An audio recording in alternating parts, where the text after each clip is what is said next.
Good afternoon. I'm Warren Hamilton, Senator for Senate District 7 in Southeast Oklahoma, here for our bi-weekly legislative update. First thing I want to talk to you about is the availability of FEMA funds due to the torrential downpours and flooding that happened at the tail end of April. Those floods and rains caused severe damage to some of the roads. The catch in it is that you have to have at least $6 million worth of damages to qualify for a nickel worth of the funding. So my request to the county commissioners of the various counties is to work together and come up with $6 million worth of damages if such damages exist. And then let's submit a claim to FEMA, and hopefully we can get some money to repair our roads and restore them to their pre-flood capabilities. Also want to mention the No Patient Left Behind Act, which we passed off the Senate floor last week. And what this does is it makes it so that when you have a loved one in the hospital, that the hospital's not going to shut you out from being able to go in and stay with your loved one. Now, the way this says is that you don't get to send everybody in with them. You get to send one person in with them. And that person can assist with providing comfort to the loved one, to free up the hospital staff to conduct more specialized tasks, and then you can be there to make sure that your loved one is getting the care that they need.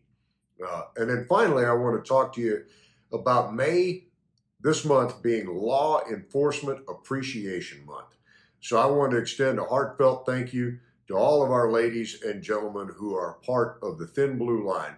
Whatever your function and whatever your agency, thank you for standing for justice and for law and order. There's an effort afoot, which is not new, to defund the police. And I can tell you that we need that like we need a hole in the head. That is one of the worst ideas of all time, the defunding the police. Understand that where it comes from is certain anti-American elements, and that's putting it nicely. At their core, these are Marxists and communists who want to do away with free societies everywhere.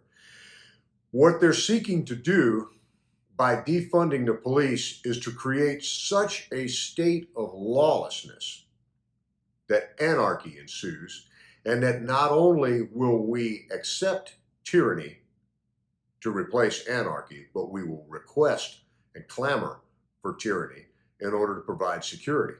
But like our founders said, people who will trade liberty for security deserve neither. Remember that. Also, remember that